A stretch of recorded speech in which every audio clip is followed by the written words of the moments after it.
Got some curl grubs for my little lady friend here.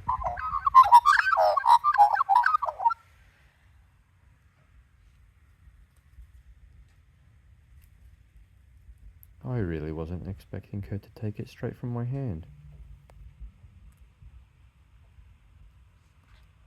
And who are you?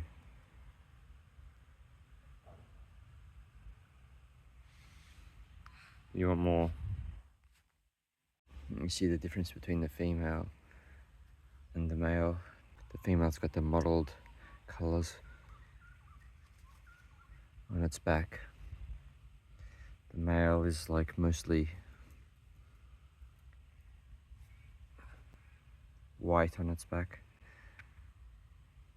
Come on.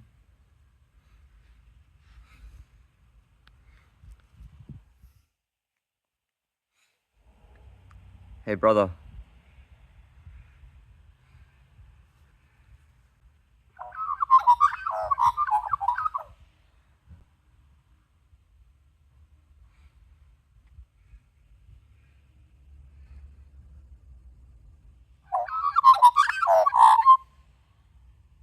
Yeah, I'm a friend.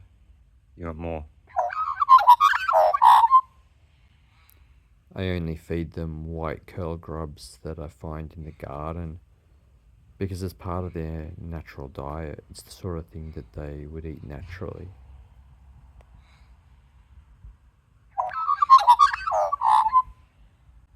A lot of people tend to feed magpies things like mincemeat or bread.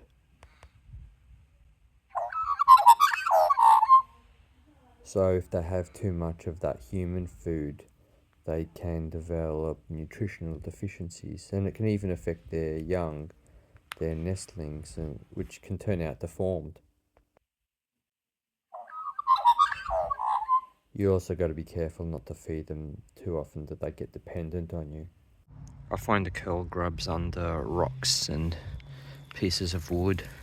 I don't mind them in small numbers, but they can eat the roots of plants, so they can harm plants. So if there's too many of them, I think it can get a bit much. The plants can suffer, and you can see I've got a lot of rocks around the plants in the garden, so that's why finding the grubs and giving them to the magpies is kind of like serves us both. On one hand, it gives them a taste of their real diet, because a lot of people in this neighborhood tend to feed them bread. So I don't want to get the magpies used to feeding out of my hand or from a human, but I also want them to be more have a better taste for their own real food. I think a lot of people think they're witchetty grubs, but witchetty grubs live in Northern Territory and Western Australia and South Australia even. Mostly the Northern Territory. They feed on the witchetty bush,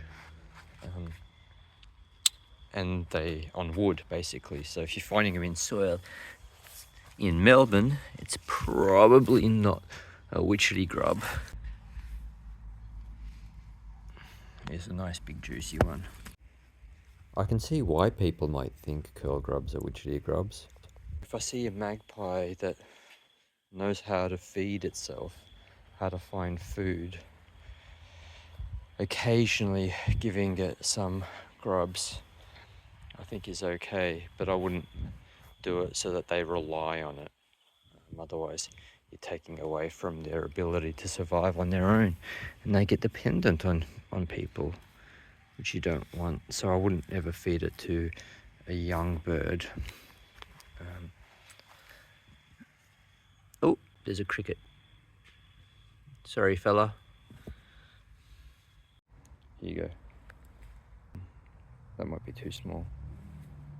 So you can see, absolutely knows how to feed, knows how to look after itself, knows how to survive. So just really giving it a treat without causing any detriment to its ability to survive.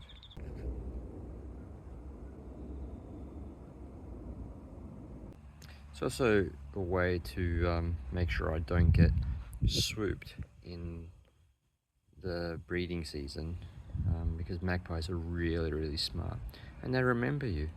So you know, they get familiar with you, they realize you're a friend, and they don't swoop you.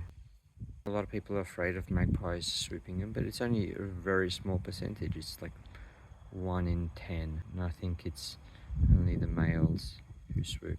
There you go. You can see she's really good at looking after herself already. Here you go. I don't know if the male is as game.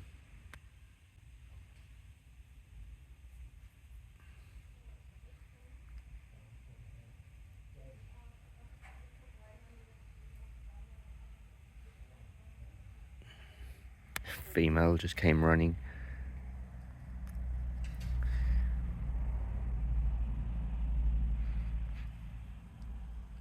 Alright, I gotta go.